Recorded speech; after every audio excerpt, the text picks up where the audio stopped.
एक धनी सेठ के 7 बेटे थे। 6 का विवाह हो चुका था। 7वीं बहू आई। वो सत्संगी माँ बाप की बेटी थी। बचपन से ही सत्संग में जाने से सत्संग बस गया था जीवन में। ससुराल में घर का सारा काम तो नौकर चाकर करते हैं। जेठानियां केवल खाना बनाती है, उसमें भी खटपट होती रहती है।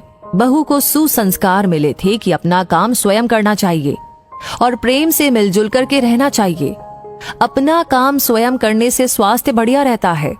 उसने युक्ति खोज निकाली और सुबह जल्दी स्नान करके शुद्ध वस्त्र पहनकर पहले ही रसोई में जा बैठी। जेठानियों ने टोका, लेकिन फिर भी उसने बड़े प्रेम से रसोई बनाई और सबको प्रेम से भोजन कराया। सभी बड़े तृप्त व प्रसन्न हुए। दिन में सास छोटी बहू के पास जाकर बोली, बहू तू सबसे छोटी है, तू रसोई क्यों बनाती है? तेरी 6 जेठानियां हैं। बहू ने कहा, माँ जी, कोई भूखा अतिथि घर आ जाए तो उसको आप भोजन क्यों कराते हैं? सास ने कहा, बहू, शास्त्रों में लिखा है कि अतिथि भगवान का स्वरूप होता है। भोजन पाकर वो तृप्त होता है तो भोजन कराने वाले को बड़ा पुण्य मिलता है। माँ जी, अतिथि को भोजन कराने से पुण्य होता है तो क्या घर वालों को भोजन कराने से पाप होता है? अतिथि में भगवान का स्वरूप है तो घर के सभी लोग भी तो भगवान का ही स्वरूप है, क्योंकि भगवान का निवास तो जीव मात्र में है। और माँ जी, अन्न आपका, बर्तन आपके, सब चीजें आपकी हैं। मैं जरा सी मेहनत करके सब में भगत भाव रख के रसोई बनाकर खिलाने की थोड़ी सी ही सेवा कर लूं तो मुझे पुण्य होगा कि नहीं होगा? सब प्रेम से भोजन करके तृप्त होंगे, प्रसन्न होंगे तो कितना लाभ होगा। इसलिए माँ जी, आप रसोई मुझे बनाने दीजिए। कुछ मेहनत करूंगी तो स्वास्थ्य भी बढ़िया रहेगा। सास ने सोचा कि बहू की बात तो ठीक है, हम इसको सबसे छोटी समझते हैं, पर इसकी बुद्धि सबसे अच्छी है। दूसरे दिन सास सुबह जल्दी स्नान करके रसोई बनाने बैठ गई। बहुओं ने देखा तो बोली, माँ जी, आप परिश्रम क्यों करती हैं? सास ने कहा, तुम्हारी उम्र से मेरी उम्र ज्यादा है, मैं जल्दी मर जाऊंगी। मैं अभी पुण्य नहीं करूंगी तो फिर कब करूंगी? बहुएं बोली, माँ जी, इसमें पुण्य क्या है? ये तो घर का काम है। सास बोली, घर का काम करने से पाप होता है क्या? जब भूखे व्यक्तियों को, साधुओं को भोजन कराने से पुण्य होता है तो क्या घर वालों को भोजन कराने से पाप होता है? सभी में ईश्वर का वास है। सास की बातें सुनकर सब बहुओं को लगा कि इस बात का तो हमने कभी ख्याल ही नहीं किया। ये युक्ति तो बहुत ही बढ़िया है। अब जो बहू पहले जग जाए वो रसोई बनाने बैठ जाए। पहले जो भाव था कि तू रसोई बना तो 6 बारी बंधी थी, लेकिन अब मैं बनाऊं, ये भाव हुआ तो 8 बारियां बंध गई। 2 और बढ़ गए, सास और छोटी बहू। काम करने में तू कर, इससे काम बढ़ जाता है और आदमी कम हो जाते हैं। पर मैं करूं, इससे काम हल्का हो जाता है और आदमी बढ़ जाते हैं। छोटी बहू उत्साही थी। सोचा कि अब तो रोटी बनाने में चौथे दिन बारी आती है, फिर क्या किया जाए। घर में गेहूं पीसने की चक्की पड़ी थी। उसने उससे गेहूं पीसने शुरू कर दिए। मशीन की चक्की का आटा गरम गरम बोरी में भर देने से जल जाता है। उसकी रोटी स्वादिष्ट नहीं होती, लेकिन हाथ से पीसा गया आटा ठंडा और अधिक पौष्टिक होता है और उसकी रोटी भी स्वादिष्ट होती है। छोटी बहू ने गेहूं पीसकर उसकी रोटी बनाई तो सब कहने लगे कि आज तो रोटी का जायका बहुत ही अच्छा है। सास बोली, बहू, तू क्यों गेहूं पीसती है? अपने पास पैसों की कमी नहीं है। माँ जी, हाथ से गेहूं पीसने से व्यायाम हो जाता है और बीमारी नहीं आती। दूसरा रसोई बनाने से भी ज्यादा पुण्य गेहूं पीसने का है। सास और जेठानियों ने जब सुना तो लगा कि बहू तो ठीक ही कहती है। उन्होंने अपने अपने पतियों से कहा कि घर में चक्की ले आओ, हम सब गेहूं पीसेंगी। रोजाना सभी जेठानियां चक्की में 2-2.5 सेर गेहूं पीसने लगी। अब छोटी बहू ने देखा कि घर में जूठे बर्तन मांजने के लिए नौकरानी आती है। अपने जूठे बर्तन हमें स्वयं साफ करने चाहिए, क्योंकि सब में ईश्वर है तो कोई दूसरा हमारा जूठा क्यों साफ करे। अगले दिन उसने सब बर्तन मांज दिए तो सास बोली, बहू, विचार तो कर, बर्तन मांजने से तेरा गहना घिस जाएगा, कपड़े खराब हो जाएंगे। माँ जी, काम जितना छोटा उतना ही उसका महात्म्य ज्यादा। पांडवों के यज्ञ में भगवान श्री कृष्ण ने जूठी पत्तले उठाने का काम किया था। दूसरे दिन सास बर्तन मांजने बैठ गई। उसको देख कर के सब बहुओं ने बर्तन मांजने शुरू कर दिए। घर में झाड़ू लगाने नौकर आता था। अब छोटी बहू ने सुबह जल्दी उठ करके झाड़ू लगा दी। सास ने पूछा, बहू, झाड़ू तूने लगाई है? माँ जी, आप मत पूछिए, आपको बोलती हूँ तो मेरे हाथ से काम चला जाता है। झाड़ू लगाने का काम तो नौकर का है, तो तू क्यों लगाती है? माँ जी, रामायण में आता है कि वन में बड़े बड़े ऋषि मुनि रहते थे, लेकिन भगवान उनकी कुटिया में न जाकर के पहले शबरी की कुटिया में गए, क्योंकि शबरी रोज चुपके से झाड़ू लगाती थी, पंपा सरोवर का रास्ता साफ करती थी कि कहीं आते जाते ऋषि मुनियों के पैरों में कंकड़ न चुभ जाए। सास ने देखा कि ये छोटी बहू तो सबको लूट लेगी, क्योंकि ये सबका पुण्य अकेले ही ले लेती है। अब सास और सब बहुओं ने मिलकर के झाड़ू लगाना शुरू कर दिया। जिस घर में आपस में प्रेम होता है वहाँ लक्ष्मी बढ़ती है, और जहाँ कलह होता है वहाँ निर्धनता आती है। सेठ का तो धन दिनों दिन बढ़ने लगा। उसने घर की सब स्त्रियों के लिए गहने और कपड़े बनवा दिए।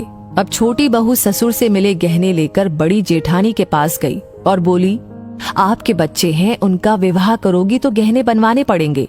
मेरे तो अभी कोई बच्चा है नहीं, इसलिए इन गहनों को आप रख लीजिए। गहने जेठानी को देकर बहू ने कुछ पैसे और कपड़े नौकरों में बांट दिए। सास ने देखा तो बोली, बहू, ये तुम क्या करती हो? तेरे ससुर ने सबको गहने बनवा कर दिए हैं और तूने वो जेठानी को दे दिए और पैसे कपड़े नौकरों में बांट दिए। माँ जी, मैं अकेले इतना इकट्ठा करके क्या करूंगी? अपनी वस्तु किसी जरूरतमंद के काम आए तो आत्मिक संतोष मिलता है, और दान करने का तो अमिट पुण्य होता ही है। सास को बहू की बात लग गई। वो सेठ के पास जाकर बोली कि मैं नौकरों में धोती साड़ी बांटूंगी और आसपास में जो गरीब परिवार रहते हैं उनके बच्चों की फीस मैं स्वयं भरूंगी।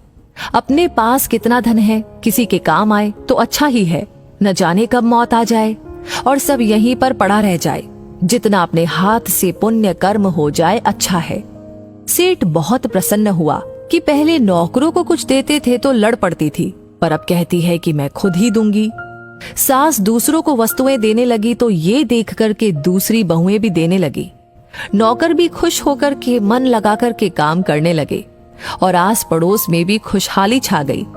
श्रेष्ठ मनुष्य जो जो आचरण करता है दूसरे मनुष्य वैसा वैसा ही करते हैं। वो जो कुछ प्रमाण कर देता है दूसरे मनुष्य उसी के अनुसार आचरण करते हैं। छोटी बहू ने जो आचरण किया उससे उसके घर का तो सुधार हुआ ही, साथ में पड़ोस पर भी अच्छा असर पड़ा।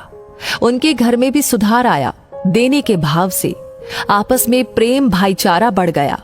इस तरह बहू को सत्संग से मिली सूझबूझ ने उसके घर के साथ अनेकों घरों को खुशहाल कर दिया। तो दोस्तों, इस कहानी को सुनते हुए आप क्या महसूस कर रहे थे? आपकी क्या राय है? हमें कमेंट सेक्शन में लिख करके अपनी राय जरूर बताएं। लाइक ऑलरेडी आपने कर दिया है तो इस कहानी को बहुत सारे लोगों के साथ शेयर करना बिल्कुल ना भूले, क्योंकि आपका हर एक लाइक, हर एक कमेंट, हर एक शेयर हमें प्रेरणा देता है ऐसी कहानियों पर काम करने के लिए, आप तक पहुंचाने के लिए। तो हमेशा ऐसी कहानियां आपको मिलती रहे, उसके लिए करना होगा एक छोटा सा काम, हमारे पेज को फॉलो कर लीजिए। तो मैं मिलूंगी आपसे बहुत जल्दी ही और ऐसी कहानियों के साथ। तब तक के लिए कहूंगी धन्यवाद। एक बार क्या हुआ, पांचों उंगलियों में लड़ाई हो गई। सबसे पहले वाली उंगली बोली, मैं बड़ी हूँ। बोले, मैं सबको रास्ता दिखाती हूँ और सबको उंगलियों पे नचाती हूँ, इसलिए मैं बड़ी हूँ। दूसरी वाली उंगली बोली, मैं बड़ी हूँ, मैं जन्म से ही बड़ी हूँ, इसलिए मैं बड़ी हूँ। फिर तीसरी उंगली बोली, मैं बड़ी हूँ क्योंकि कोई भी शुभ काम होता है तो तिलक मैं करती हूँ, और जब भी सगाई होती है तो अंगूठी मेरी उंगली में पहनाई जाती है। तो इतने में सबसे छोटी चीटी उंगली बोली, मैं बड़ी हूँ क्योंकि कोई भी वार करता है तो मैं तुम सबको बचाती हूँ। इतने में अंगूठा बोला, मैं बड़ा हूँ। सबसे महत्वपूर्ण दस्तावेज रहते हैं उस पर अंगूठा मैं लगाता हूँ, इसलिए मैं बड़ी हूँ। पांचों में खूब लड़ाई हुई। फिर निर्णय लिया गया कि किसी से पूछकर हम सलाह ले सकते हैं कि कौन बड़ा है। तो एक महात्मा जी जा रहे थे तो उनसे पूछा कि हम पांचों में कौन बड़ा है। महात्मा जी ने एक प्लेट में लड्डू बुलवाया और लड्डू रखा और सब पांचों उंगलियों से बोला कि एक एक कर कर इस लड्डू को उठाइए। किसी से भी नहीं उठाया गया। फिर महात्मा जी ने बोला, पांचों मिल के लड्डू को उठाओ। तो पांचों ने मिलकर तुरंत लड्डू को उठा लिया। इसलिए उन्होंने कहा, सब मिलजुल कर रहो, कोई भी बड़ा कोई भी छोटा नहीं है। अकेला आदमी कभी कुछ नहीं कर सकता है। संगठन मजबूत है तो सब काम सुचारू रूप से होगा। परिवार में भी सब मिलजुल कर काम करेंगे तो सब काम अच्छे तरह से होगा। इसलिए अकेला आदमी कुछ भी नहीं कर सकता है, सब मिलजुल कर ही इस काम को कर सकते हैं। तो सब मिलजुल कर रहे, परिवार में सुरक्षित रहे। कि उनमें कौन है महान। मैं सबसे बड़ी हूँ, मैं सुंदर हूँ, मैं सर्वश्रेष्ठ हूँ। ए, तुम इससे दूर रहो। क्यों? मैं भले ही छोटी सी हूँ पर हूँ तो बड़ी। बताओ मुझे, कौन पहले अभिवादन करने आगे आता है? कौन पहले शर्त लगाने में आगे आता है? तुम अपने बारे में बात कर रही हो? हाँ लंबू जी, मुझे देख के चिढ़ते और मेरा मजाक उड़ाते हो तुम, मगर याद रखो मैं ही हूँ प्रथम। ए, मजाक बंद करो। तुम कुछ नहीं हो। मेरी ओर देखो, लोग अंगूठी से मुझे सजाते हैं और इस तरह से राजा का आदर करते हैं। मैं सुंदर हूँ, मैं सर्वश्रेष्ठ हूँ, मगर मैं सबसे बड़ी हूँ, लंबी हूँ, सबके बीच हूँ। तुम चारों पहरेदार हो, इसलिए मैं सर्वश्रेष्ठ हूँ। प्यारी सखी उंगलियों, तुम देखती क्यों नहीं? मेरे जैसी उपयोगी तुम नहीं। मैं दर्शाती हूँ, मैं सिखाती हूँ, मैं दिखाती हूँ, मैं पढ़ाती हूँ। माफ करना दोस्तों, मत लेना दिल पर, मगर ये मुझे बताओ, क्या तुम सभी हो इतने बुद्धिमान और चतुर? बेशक हम है ही। हाँ, बहुत देखे तुमसे, और तुमसे ज्यादा चतुर। माफ कीजिए, क्या मैं कुछ कहूँ? क्या? मैं समझता हूँ मुझे भी महत्व है, शायद तुम सभी से कुछ अधिक। अंगूठे? क्या कहना चाहते हो तुम? मुझे बताओ उंगलियों, मैं अंगूठा तुम्हारे साथ न हो तो तुम क्या काम कर सकोगी? क्या तुम लिख सकोगी? पतंग उड़ा सकोगे? वजन उठाना हो या खट्टी चीज खानी हो? कैप उठाना हो या नल बंद करना हो? चाहे जो भी काम करना हो, मेरे बिना सब है हराम। तो तुम्हारा मतलब है सर्वश्रेष्ठ हो तुम? कभी नहीं, क्योंकि मैं भी तुम सबके बिना बेकार हूँ। ये क्या कह रहे हो तुम? यहाँ सर्वश्रेष्ठ न तुम हो, न वो है, न ही वो है, क्योंकि एक अकेला इंसान कुछ नहीं होता। सबसे बड़ा होता है हम। हाँ, हम। और ऐसी कोई चीज नहीं है जो। लेकिन दहेज के लिए जो बेटी के पिता को मजबूर करते हैं, जो बेटी के दहेज से ही धनवान बनना चाहते हैं, वो नामर्द, नपुंसक और बेटियों के हत्या के जिम्मेदार भी हैं।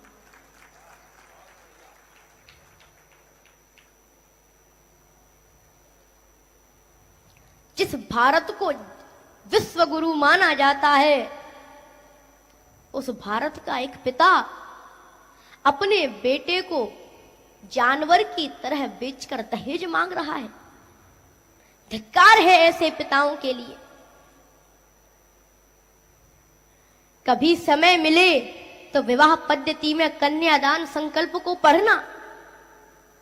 वहां लिखा है, अमुक नामनी कन्याम लक्ष्मी रूपाम अमुक गोत्राय अमुक नामने वराय विष्णु रूपाय पत्नी त्वेन तुभ्यम अहम संप्रददे। जब पिता संकल्प करता है तो कहता है कि मैं अपनी लक्ष्मी स्वरूप कन्या को विष्णु स्वरूप वर के लिए पत्नी के रूप में समर्पित करता हूं। यानी कि कन्यादान के समय बेटी को लक्ष्मी का रूप कहा है और वर को विष्णु का रूप। और जब माता लक्ष्मी ही हमारे घर में बहू बनकर आ रही है तो महाराज दहेज मांगने की क्या आवश्यकता? क्या आवश्यकता है? और सबसे बड़ी बात तो ये है, अगर बहू संस्कारी मिल जाए तो बिना दहेज दिए ही तुम्हें प्रसन्न कर देगी, तुम्हें धनवान कर देगी। और अगर बहू ही संस्कारहीन हुई तो कितना भी दहेज मांग लो, लेकिन फिर भी तुम बर्बाद हो जाओगे। इसीलिए दहेज के चक्कर में ना पड़कर हमेशा गुणवती कन्या का ही कन्यादान लो। गुणवती कन्या को ही, संस्कारी कन्या को ही लक्ष्मी के रूप में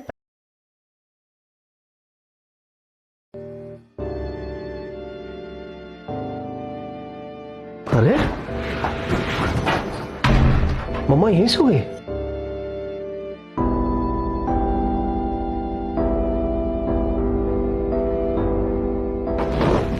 मम्मी, मम्मी।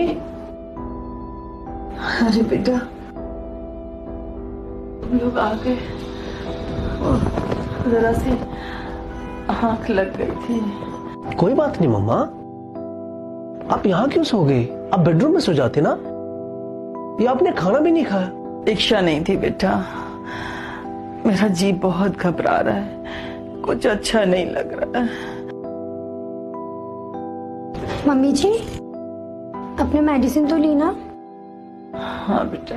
गुड। अच्छा मम्मी जी, मुझे ये बताइए शाम को खाने में क्या लेंगी, क्या बनाऊं मैं आपके लिए? जो तुम लोग को अच्छा लगता है बना दो, उसमें से मुझे भी दे देना। मम्मी आप चाय पियेंगे? हाँ बेटा। नेहा, तुम जल्दी से फ्रेश हो जाओ और मम्मी के लिए चाय बनाओ, तब तक मैं ये साफ कर देता हूँ, ठीक है? मम्मी, मम्मी पानी पीजिए ना।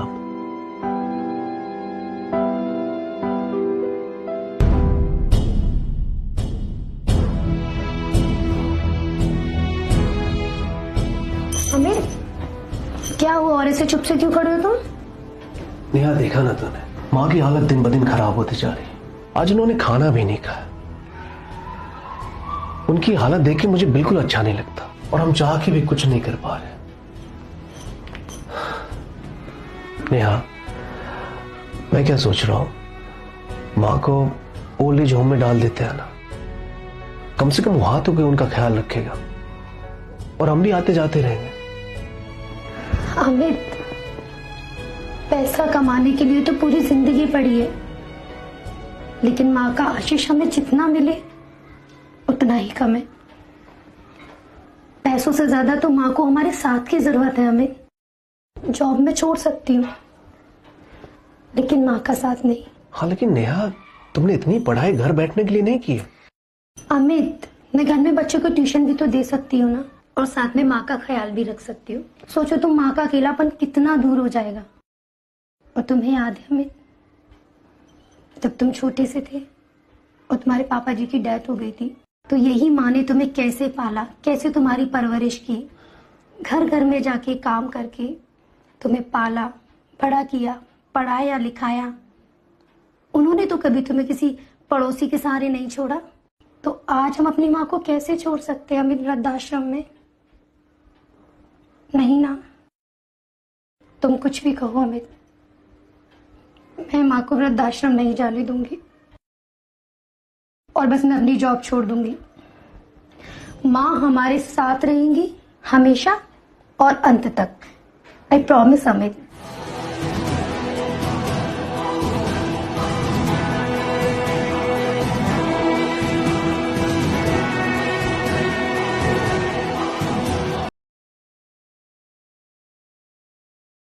आ रहा हो, ब्रेकफास्ट करो बेटे। पापा, आपका ब्रेकफास्ट और मेडिसिन। थैंक यू बेटा। आपकी शाम की दवाई खत्म हो रही है, मैं ऑफिस से लेते हुए आऊंगी। ठीक है। और लंच के लिए खिचड़ी बना के रखी है। फिर से खिचड़ी? बिल्कुल, जब तक पेट ठीक नहीं होता only khichdi, that's all. Okay. And Aarav, no video game until you finish your homework. School की छुट्टी है, पढ़ाई की नहीं। और दादू को पीछे से परेशान नहीं करना। I am going to call him and check. सुन लिया?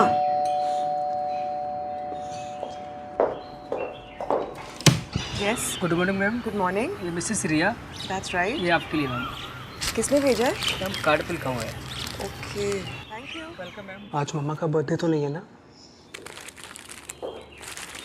Nice flowers. किसने भेजे? Let's see. पापा, ये सब? बेटा, आप भी तो मेरा इतना ध्यान रखती हो, रोज वक्त पर खाना, दवाइयाँ, कपड़े, डॉक्टर से अपॉइंटमेंट वगैरह वगैरह। वैसे भी मेरी उम्र में आकर लोग बिल्कुल बच्चों की तरह हो जाते हैं और उन्हें भी अपनी माँ की ज़रूरत पड़ती है। थैंक यू बेटा, मेरी माँ की तरह मेरा ख्याल रखने के लिए। I wish you a very happy mother's day. Thank you पापा।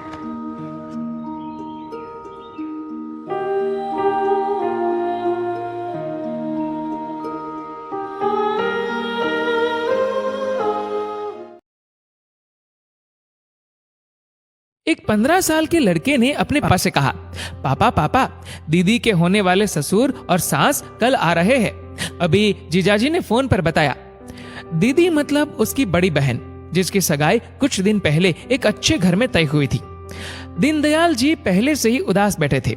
धीरे से बोले, हाँ बेटा, उनका कल ही फोन आया था कि वो 1-2 दिन में दहेज की बात करने आ रहे हैं। बोले, दहेज के बारे में आपसे जरूरी बात करनी है। बड़ी मुश्किल से ये अच्छा लड़का मिला था।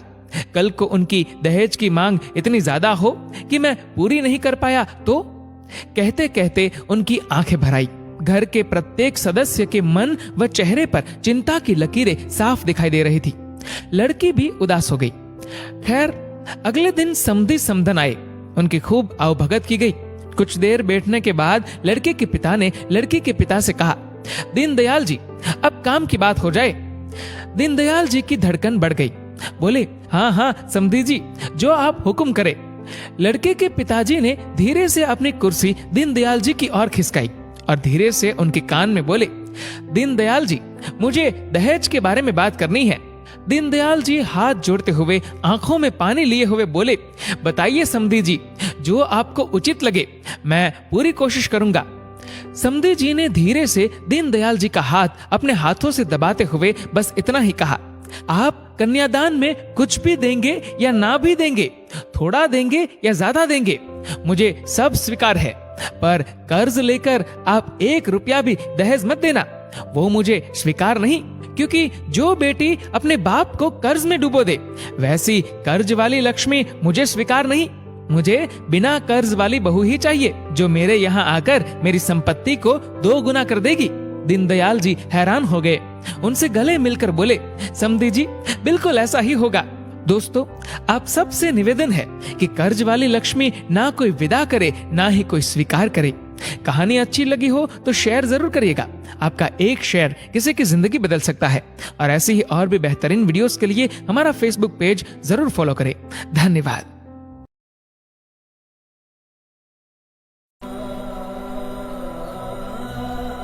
देवर्षम, बेटा बात सुनो।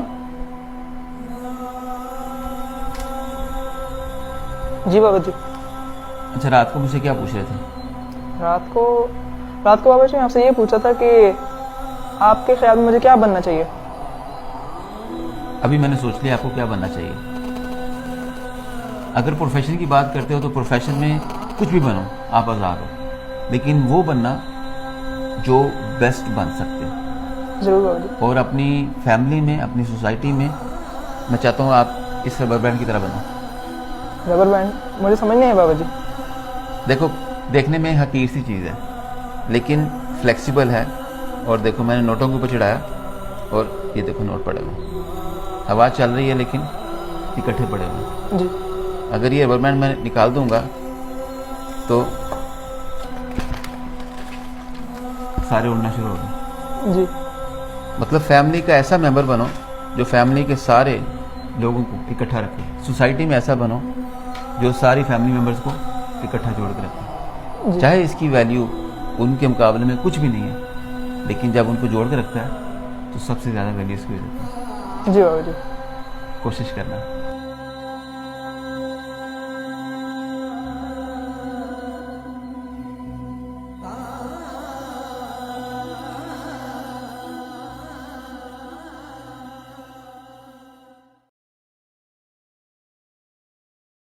क्या तुम समझती हो? तुम जानती हो, मेरे पापा ने आज तक मेरी माँ से सीधे मुंह बात तक नहीं की, लेकिन हमें तुम्हें अपना बाबू मान लिया यार। क्या तुम समझती हो? तुम जब चाहो अपनी माँ से फोन पे बात कर लेती हो। पापा की तबीयत कैसी है? दोनों भाभीयों में से ज्यादा काम कौन सी भाभी अच्छी करती है? आज घर में सब्जी कौन सी बनी है? मैं तुम्हें कभी भी नहीं रोकता और ना ही रोकना चाहता हूँ, लेकिन तुम्हारे रहते मैं अपने ही घर में अपनी माँ से 1 मिनट बैठकर बात नहीं कर पाता। क्या तुम समझती हो? कभी भी अगर मैं माँ के साथ थोड़ी देर बैठकर बात करने लगूं अकेले में, तो तुम्हें लगता है माँ मुझसे तुम्हारी चुगली करने लगी, और मेरे ऑफिस से घर आते ही तुम झट से दरवाजा बंद कर लेती हो, पर माँ कभी भी कुछ नहीं कहती। क्या तुम समझती हो? पापा ने जमीन खरीदी, दुकान खरीदी, ये घर बनवाया, कभी आज तक माँ से पूछा नहीं, सिर्फ बताया। कभी सलाह मशवरा तक नहीं किया। लेकिन मैं साला 250 की टी शर्ट भी खरीदता हूँ ना, तो तुमसे 300 बार परमिशन लेता हूँ। बाबू कलर ठीक है ना? प्रिंट तो ठीक है ना? लूं कि नहीं लूं? क्या तुम समझती हो? जब कभी मुझे ऑफिस से घर आने में देर हो जाती है ना, तो तुम मुझे फोन पर मैसेज कर देती हो कि जाना सुनो, मैंने खाना खाकर फ्रिज में रख दिया है, तुम प्लीज निकाल कर खा लेना, क्योंकि मुझे बहुत नींद आ रही है। लेकिन माँ तब तक नहीं सोती जब तक मैं खाना खाकर यहाँ सोने नहीं आ जाता। अपने बेटे के लिए माँ के इस प्यार को क्या तुम समझती हो? गुप्ता आंटी माँ की इकलौती सहेली है। कभी किसी एक दिन शाम को आकर माँ के पास थोड़ी बैठकर हंसी मजाक सी करने लग जाए, तो उसी वक्त तुम्हें फुल वॉल्यूम में गाना सुनने का मन करता है। लेकिन जब कभी तुम देर तक सोती रहती हो ना, सुबह माँ अपनी कृष्ण जी की आरती भी धीमी आवाज में चलाती है, ये ध्यान रखते हुए कि कहीं तुम्हारी नींद ना टूट जाए। क्या तुम समझती हो? हाँ, तुम पत्नी हो मेरी, हमने 7 फेरे लिए हैं। जीवन के हर पड़ाव, हर परिस्थिति में तुम्हारा साथ देने की कसम खाई है मैंने। तुम्हारा पूरा हक बनता है मुझ पर, लेकिन जिस माँ ने मुझे 9 महीने अपनी कोख में रखा, उस माँ का हक क्या तुम समझती हो? तुम्हारे लिए तुम्हारा घर, तुम्हारे माँ बाप, भाई, बच्चा, पति, इन सब लोगों को अपना परिवार मानती हो। यही सब तुम्हारे रिश्ते हैं। और मेरा घर और मेरे माँ बाप, ये रिश्ते क्या है? शादी सिर्फ 2 लोगों के रिश्ते का नाम नहीं है यार। 2 परिवार आपस में जुड़ते हैं, भाई बहन की नोकझोंक भाभी देवर की हंसी मजाक बन जाती है, पापा का प्यार ससुर का दुलार बन जाता है, और माँ की जगह सास ले लेती है। और उसी हक से माँ ने जरा सा तुम्हें डांट क्या दिया, तुम उन्हें पलटकर जवाब दे देती हो।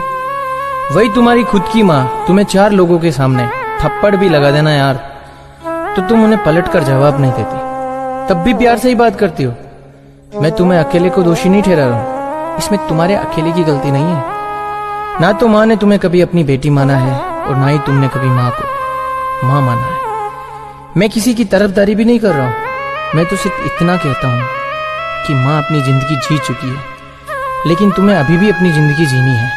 तो क्या हुआ यार, अगर माँ थोड़ी जबान की खड़ी है, अगर तुम भी वही गलती करोगी जो माँ करती है, तो माँ के 8वीं फेल होने में और तुम्हारी मास्टर की डिग्री में क्या फर्क रह जाता है?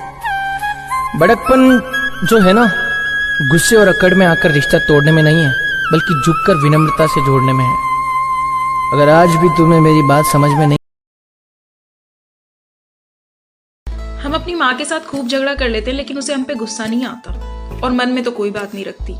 लेकिन सास के साथ ऐसा नहीं हो सकता।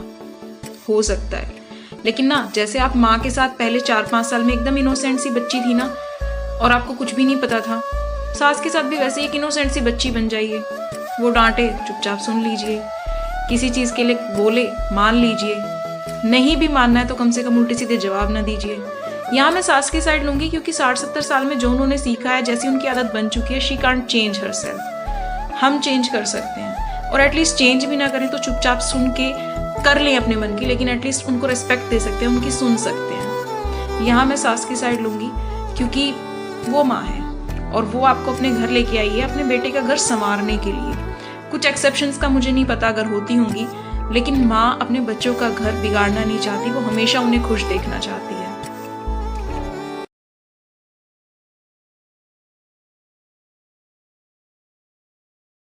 सभी को बहुत दुखी कर रही है।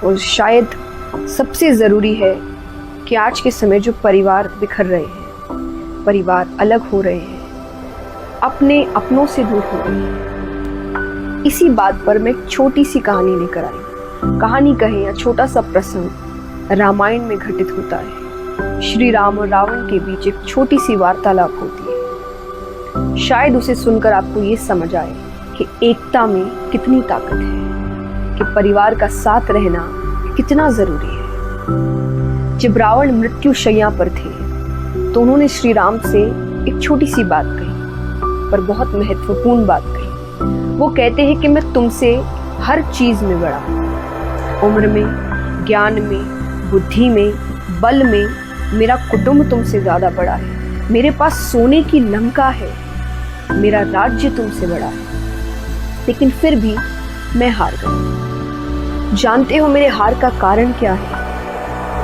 कि तुम्हारा भाई तुम्हारे साथ खड़ा था और मेरा भाई मेरे विरुद्ध। सिर्फ इसीलिए, सिर्फ यही कारण है कि आज तुम जीत गए और मैं हार गई। परिवार अगर साथ खड़ा होता है तो बड़ी से बड़ी दिक्कत का भी सामना कर सकता है, बड़ा सा बड़ा दुख भी उनका कुछ नहीं बिगाड़ सकता, क्योंकि उनके अपने उनके साथ हैं। किसी ने बहुत अच्छी बात कही है कि किसी भी पेड़ के कटने का किस्सा ना होता अगर कुल्हाड़ी के पीछे लकड़ी का हिस्सा ना होता। अपने ही अपने को काटते हैं अगर वो उनसे विरुद्ध खड़े हैं, लेकिन अगर वे साथ खड़े हैं तो वो किसी भी चीज का, किसी भी घटना का, किसी भी दिक्कत का या किसी भी परेशानी का सामना डट कर सकते हैं। साथ रहें, खुश रहें, अपनों को साथ रखें। भाई चाहे कितना भी वैरी हो, उससे कोई राज छुपा रहना चाहिए। मैं आप सबको एक छोटी सी कहानी कहना चाहता हूँ। एक गांव में गांव की महिला कुएं में पानी भरने के लिए जाती थी। वो रस्सी से बाल्टी नीचे उतारती थी और पानी भर के अपने घर पे पानी लाती थी। थोड़े दिनों में ऐसा होने लगा, जैसे ही वो बाल्टी कुएं के अंदर उतारती थी, बाल्टी नहीं आती थी, सिर्फ रस्सी ऊपर आती थी। कोई नीचे बाल्टी निकाल देता था। 1 दिन हुए, 2 दिन हुए, सारे गाँव की बाल्टियां उस कुएं में इकट्ठी हो गई। गांव वाले सारे परेशान हुए, बोले इसमें कोई भूत प्रेत की आत्मा आ गई है कुएं में। और पानी के लिए भी तरस रहे थे। बच्चों के लिए पानी नहीं था, घर में यूज करने के लिए पानी नहीं था, और सब लोग परेशान हो गए कि समस्या को कैसे निकाला जाए।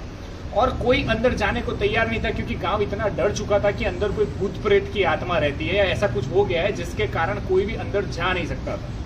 तब गांव में एक आदमी रेडी हुआ कि भाई मैं नीचे उतरूंगा कुएं में, लेकिन एक शर्त पे उतरूंगा कि जो रस्सी से मैं नीचे उतरूंगा और जो रस्सी से मुझे बाहर निकालोगे, उसमें पकड़ने के लिए मुझे सबसे पहले मेरा भाई चाहिए। और वो दोनों दुश्मन थे, वो दोनों भाई अपने एक दूसरे से बात नहीं करते थे। अब गांव वाले कंफ्यूज हो गए कि इसने ऐसी शर्त रखी, इसके भाई को लाया कैसे जाए। ये तो नीचे उतरने के लिए रेडी, लेकिन उसको खींचने के लिए उसका भाई तो आएगा ही नहीं, क्योंकि वो तो उसका दुश्मन है।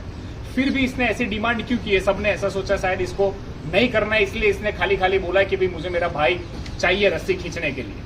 लेकिन गांव वालों ने किसी तरह उसके भाई को समझाया। उसमें 1 दिन लगा कि भाई सब लोग तरह से मर रहे हैं, बच्चे प्यासे मर रहे हैं, तू इतना सा काम कर दे, रस्सी में सिमट जा। अंत में वो भाई तैयार होता है, ये भाई नीचे उतरता है। नीचे जाता है तो दिखता है कि एक छोटा सा बंदर है, वो मस्ती करता है और सारी डोल निकाल लेता है। तो ये उस बंदर को भी अपने कंधे पे बिठा लेता है कि इसको भी मैं बाहर ले चलता हूँ, बेचारा ऊपर से नीचे आ गया है। उसको कंधे पे रखता है, और जब गांव वाले रस्सी से उसको ऊपर खींचते हैं तो सबसे पहले वो बंदर आता है। तो लोग सही में ऐसा समझते हैं कि सही में भूत है, ये इंसान गया था और बंदर मर के आया। तो सारे गांव वाले रस्सी छोड़ के भाग जाते हैं। लेकिन एक इंसान रस्सी को छोड़ता नहीं है, वो होता है उसका भाई। सो हमेशा अपने भाई पे भरोसा कीजिए। इसीलिए उसने बोला था कि मुझे मेरा भाई चाहिए, क्योंकि उसे विश्वास अंत में उसके भाई पे ही था, अपने खून पे ही था। दोस्तों, अगर आप लोग भाईचारे में रह रहे हो, अपने भाई के साथ रह रहे हो, तो कभी भी भाई के सामने अगर झुकना पड़े तो झुक जाना। झुकता वही है जिसके सीने में जान होती है। अगर भाई आपका साथ में है तो आप लंका भी जीत जाओगे। और लंका रावण हारा था क्योंकि उसका भाई उसके साथ नहीं था, और राम जीत गया क्योंकि उसका भाई उसके साथ में था। सो हमेशा खुश रहिए, मुस्कुराइए और एकता में बने रहिए। दोस्तों के साथ, भाइयों के साथ जितने भी मन मुटावे दूर कर दीजिए और अपनी यूनिटी के साथ जिए। आपके जीवन का कॉन्फिडेंस, आत्मसम्मान ऐसे ही बढ़ जाएगा और आप हमेशा खुश रहोगे। अनस्टॉपेबल।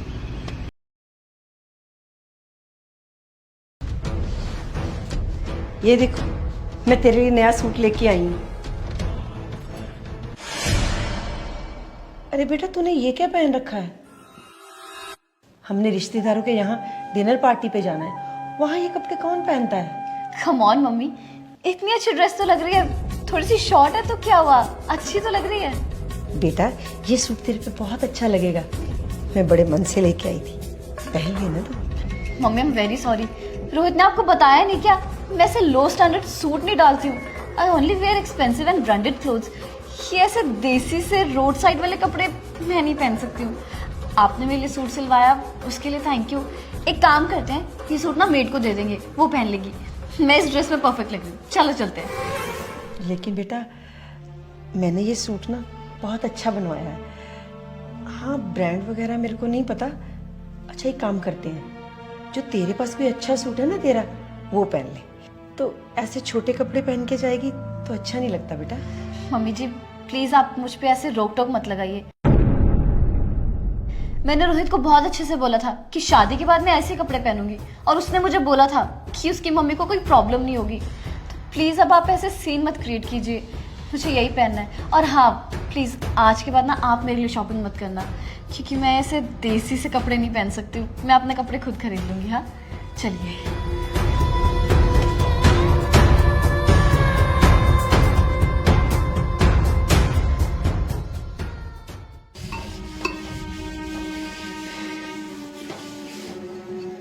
कांता भी नहीं आई, ढेर सारे बर्तन पड़े हैं, झाड़ू पोछा है, कपड़े धोने हैं, क्या क्या करूंगी। बहू की शादी को भी तो 10 दिन हो गए। सास काम कर रही है और वो आराम कर रही है, अब उसे भी तो थोड़ा सा समझना चाहिए ना। मैं बोल के आती हूँ। बहू बेटा कांता नहीं आई आज, ढेर सारे बर्तन पड़े हैं और भी घर के काम करने हैं, तो प्लीज थोड़ा हाथ बटा दे मेरा। ये आप कैसी बातें कर रही है मम्मी जी? मैंने आज तक कभी घर का काम नहीं किया है और ना ही कभी करूंगी। हम एन इंडिपेंडेंट वर्किंग गर्ल, और ये सब काम करना मुझे शोभा नहीं देता है। और वैसे भी ये सब अनपढ़ लोगों के काम होते हैं। देखिए आप हाउसवाइफ हैं, इसलिए ये सब काम करना ना आप ही को शोभा देता है, तो आप ही कीजिए, मुझे मत बोलिए please. Excuse me, I am not illiterate woman, I am PhD holder from IIT Delhi and I am not housewife, I am homemaker। और ये जॉब ना सबसे बड़ी जॉब है। आप लोग क्या करते हो? सुबह 10 बजे जाते हो, 5 बजे आ जाते हो, और सारा दिन किसी घर को संभालना ना किसी बड़ी कंपनी को संभालने के बराबर है। मम्मी जी आप? हाँ बेटा, मैंने भी बड़ी बड़ी कंपनियों में काम किया है, मैंने भी कॉर्पोरेट लाइफ देखी हुई है। I didn't forget my culture। हमें पता है हमारा परिवार क्या है, हमारी संस्कृति क्या है। हमें सबसे पहले पता होना चाहिए कि हम लड़की हैं, हमारे लिए हमारा घर परिवार क्या है। हम घर की माँ हैं, बेटी हैं, बहू हैं। अगर काम वाली नहीं आई, थोड़ा बहुत हाथ तो बटा ही सकते हो ना बेटा। घर का काम करने में तो कोई दिक्कत नहीं, थोड़ा बहुत काम तो आना ही चाहिए ना।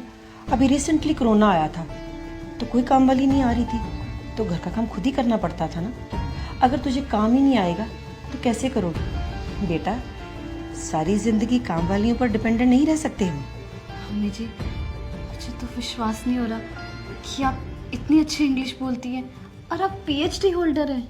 हाँ बेटा, तुम आजकल के बच्चे ना पढ़ लिख के कुछ ज़्यादा ही मॉडर्न हो गए हो। सिंप्लिसिटी को और डाउन टू अर्थ को तो आप बहुत नीचा समझते हो, लेकिन मेरे लिए डाउन टू अर्थ रहना बहुत बड़ी बात है, और मैं ऐसे रहना पसंद करती हूँ, और यही एक अच्छे इंसान और भारतीय की पहचान है।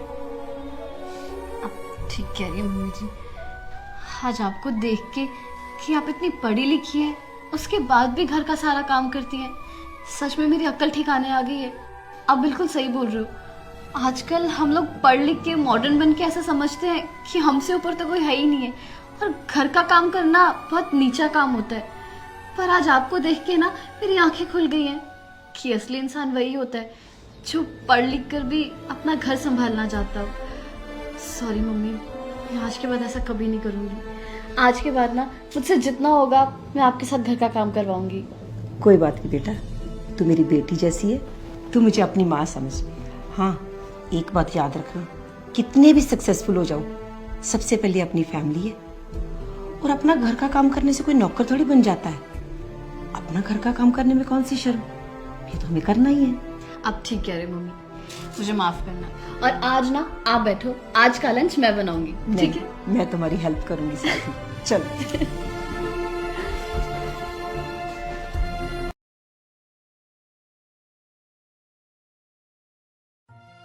हाय कैसी हो?